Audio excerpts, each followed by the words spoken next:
अस्सलामुअलैकुम, it's me Areeba Noman. Welcome और welcome back to my channel. जैसे कि आप लोगों को पता होगा, पिछले वीक ही स्कूल्स वापस स्टार्ट हो गए और हम डेली रूटीन पे आ गए। तो सबसे पहले स्कूल भेजने की तैयारी है। पहले हन्नान को स्कूल भेज रहे हैं क्योंकि अभी आलियान का फर्स्ट डे होने वाला है। सो इसलिए अभी हन्नान को ही पहले स्कूल भेजा है और नेक्स्ट डे फिर आलियान का फर्स्ट डे होगा।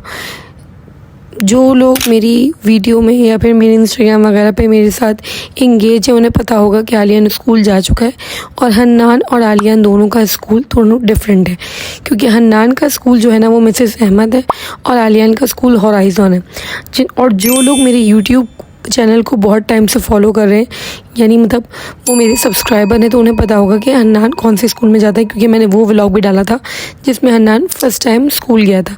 सो आज है आलियान का फर्स्ट डे ऑफ स्कूल। तो सबसे पहले हमने इसे होराइज़न में एडमिशन करवाया। अब बहुत से लोग मुझसे वजूहत पूछेंगे, तो जिसको वजूहत पूछनी है वो कमेंट सेक्शन में आके पूछ ले कि भाई ऐसी क्या मसलियात है या ऐसा क्या वजह है जो मैंने दोनों को अलग अलग डिफरेंट स्कूल में डाला। सही है। और दूसरी बात ये कि अभी मैं आलियान को स्कूल से पिकअप करने जा रही हूँ, क्योंकि फ़र्स्ट डे में सिर्फ वो 2 आवर्स के लिए ही स्कूल गया था। देन हमने थोड़ा सा नाश्ता लिया, क्योंकि सुबह सुबह दिमाग काम नहीं कर रहा था और भूख भी बहुत लग रही थी। तो हमने थोड़ा सा नाश्ता लिया सियालकोट बेकरी वगैरह से और उसके बाद जो है ना वो हम घर पहुंच गए। नेक्स्ट डे आलियान को और हन्नान को दोनों को प्रॉपर स्कूल जाना था, तो मैंने दोनों के प्रॉपर बैग पैक किए, लंच बॉक्स पैक किए, वाटर बॉटल पैक की और इन्हें स्कूल के लिए रवाना कर दिया। और स्कूल खुलते ही 14 अगस्त के फंक्शन का प्रिपरेशन शुरू हो गई, यानी 14 अगस्त के फंक्शन की तैयारी शुरू हो गई। और ज़ाहिर 14 अगस्त आने वाली थी, उससे पहले स्कूल में फंक्शन लाजमी होता है। तो हन्नान और आलियान के दोनों के स्कूल में 14 अगस्त का फंक्शन था, जिसकी ये प्रिपरेशन थी, जिसकी ये तैयारी थी और इन्हें थोड़ा सा प्रिपेयर किया। देन हम 14 अगस्त की रौनक देखने के लिए बाहर गए, क्योंकि 12 बजे जो फायरवर्क्स और रौनक होती है ना, उसकी एक अलग ही बात होती है। और ख़ासकर कराची वाले उसे एक अलग ही तरीके से सेलिब्रेट करते हैं।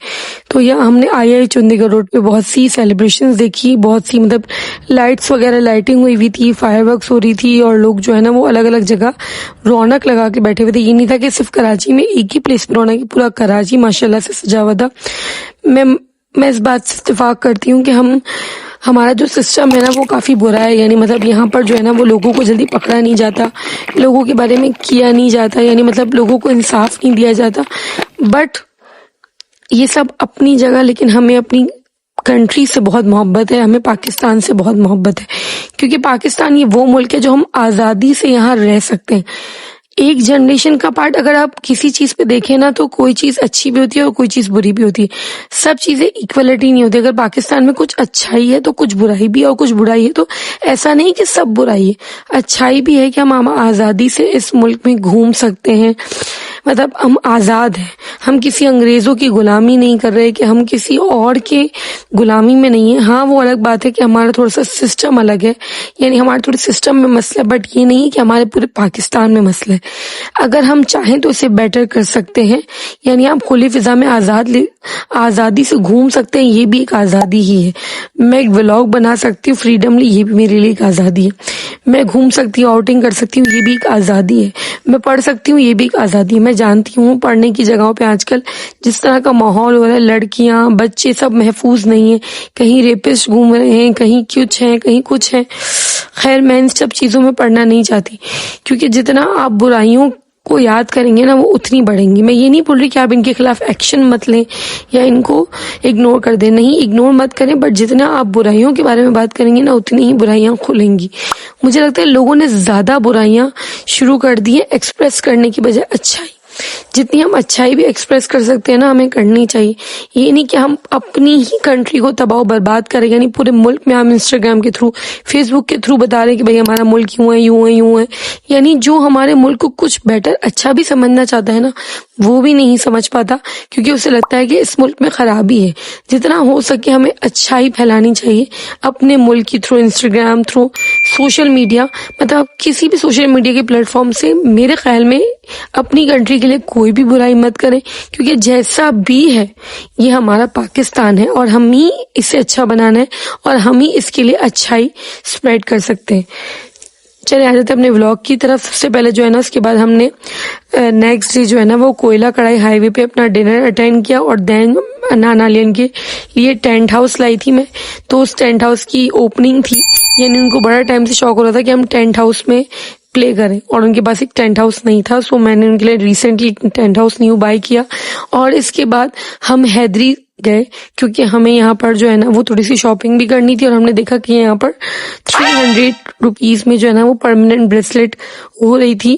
तो हमने सोचा क्यों ना हम इस ट्रेंड में स्लो हैं बट बहुत टाइम बाद जम कर लें कि हम भी अपने हाथ में परमानेंट ब्रेसलेट करवा लें।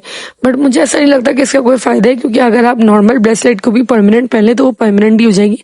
क्योंकि इसमें भी इन्होंने जो फिक्स किया था ना वो भी मेरी खोल के गिर गई थी। यानी मेरे जैसे बंदों का काम नहीं है परमानेंट ब्रेसलेट कराना। अगर उन्हें इतना ही शौक है, यानी मैंने ये देख लिया कि ऐसे पैसे बर्बाद, ऐसे अच्छा वो नॉर्मली ब्रेसलेट लेके जो है ना वो खुद परमानेंटली पहन ले। और पैसे बर्बाद इसलिए भी नहीं हो सकते क्योंकि जो है ना मैंने ब्रेसलेट बहुत ही कम रीजनेबल रेट पे कराई थी। 300 रुपए की तो कोई ब्रेसलेट ही आती है जिसको मैंने परमानेंट कराया था। तो मुझे इतना अफसोस नहीं हुआ, बट जो लोग हजारों रुपए दे के परमानेंट ब्रेसलेट कराते हैं उनके लिए बिल्कुल फजूल है। देन आ जाते हैं हम धोराजी की साइड पे। धोराजी में हमने गोलगप्पे और गोला गंडा एंजॉय किया क्योंकि हर चीज कंपलसरी है। आप अपनी लाइफ में जितना इंजॉयबल मूड लाएंगे ना उतनी आपकी लाइफ इंजॉयबल होगी। आई गेस वीडियो अच्छी लगी हो तो चैनल को लाइक, शेयर और सब्सक्राइब लाजमी कर दें और stay tune for more interesting vlogs. और पहले के व्लॉग देखना मत भूलेगा। फिर मिलेंगे नेक्स्ट व्लॉग में किसी अच्छी चीज के साथ। Bye bye.